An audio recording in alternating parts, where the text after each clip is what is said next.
as we get down in the road below, caught up in an overflow. Night ends are gone. Why you look at me? Assalamualaikum warahmatullahi wabarakatuh. Kami di sini dari kelompok 10 akan mempresentasikan makalah yang berjudul validitas. Apa itu validitas? Validitas adalah taraf sejauh mana suatu tes mampu mengukur apa yang seharusnya diukur.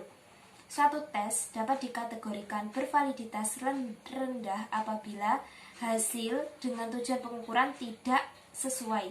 Tetapi jika hasil dengan tujuan pengukuran itu sesuai, maka validitasnya tinggi.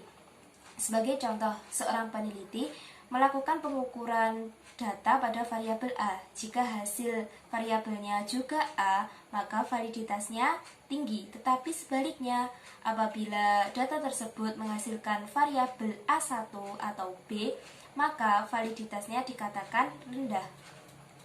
Validitas itu dibagi dua macam. Yang pertama, validitas logis. Validitas ini menggunakan instrumen berdasarkan penalaran. Validitas ini tidak diperlukan pengujian karena sudah sesuai dengan teori dan ketentuan.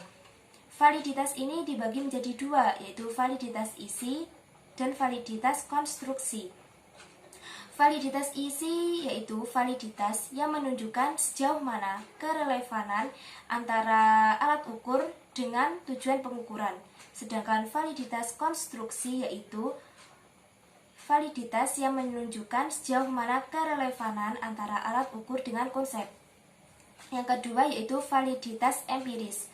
Validitas ini berdasarkan pada pengalaman.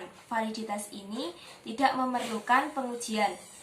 Validitas empiris dibagi menjadi dua, yaitu validitas ada sekarang dan validitas prediksi. Validitas ada sekarang yaitu validitas yang sudah teruji berdasarkan pengalaman, dan validitas itu sudah ada. Sedangkan validitas prediksi yaitu validitas yang masih diprediksi dan dikatakan berhasil apabila kenyataannya di beberapa waktu yang akan datang itu sesuai dengan prediksi tersebut.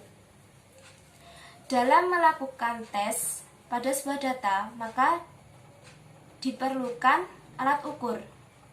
Begitu juga untuk menentukan kevaliditasannya. Dan alat ukur tersebut juga harus memiliki validitas. Bagaimana cara mengetahui validitas alat ukur? Adapun untuk mengetahui validitas alat ukur, yaitu dengan menggunakan rumus korelasi produk momen. Rumus korelasi produk momen itu ada dua. Rumus korelasi produk momen dengan simpangan dan rumus korelasi produk momen dengan angka kasar. Adapun rumus dari korelasi produk momen dengan simpangan yaitu RXY sama dengan sigma XY dibagi akar dari sigma X kuadrat dikali sigma Y kuadrat. Sedangkan korelasi produk momen dengan angka kasar, rumusnya yaitu RXY sama dengan N dikali sigma XY dikurangi sigma X dikali sigma Y dibagi akar dari N dikali sigma X kuadrat dikurangi sigma X kuadrat dikali N kali sigma Y kuadrat dikurangi sigma Y kuadrat.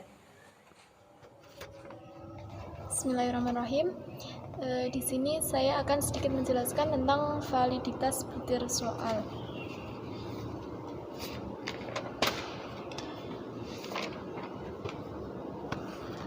Validitas butir soal dan tes merupakan ukuran yang digunakan untuk mengukur konstruk. Konstruk diterjemahkan ke dalam bentuk operasional dalam bentuk perilaku yang diharapkan seorang peneliti yang memberikan tes kepada stimulus nanti yang digunakan untuk memperoleh latihan dan pengalaman, disampaikan melalui tes dan sejenisnya. Dalam membuat tes, seseorang peneliti harus mengetahui validitasnya. Nah, di sini tujuan validitas butir soal atau tes sendiri ini untuk mengetahui butir soal manakah yang menyebabkan soal tersebut secara keseluruhan bervaliditas tinggi atau rendah. Validitas butir soal atau item adalah sebuah item yang dikatakan valid Untuk mengaturnya, apabila suatu item bisa dikatakan valid apabila mempunyai dukungan besar terhadap skor total. Dengan kata lain, sebuah item memiliki validitas tinggi jika skor item sejajar dengan skor total. Nah, kesejajaran ini diartikan sebagai korelasi.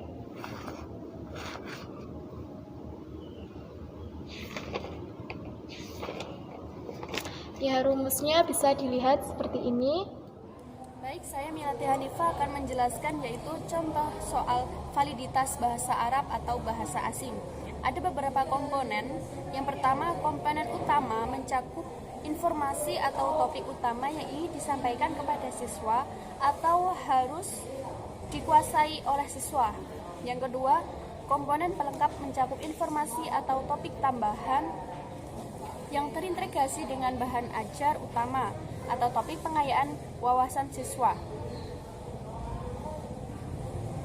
seperti materi pengayaan, materi tambahan, atau materi pendukung non-cetak lainnya.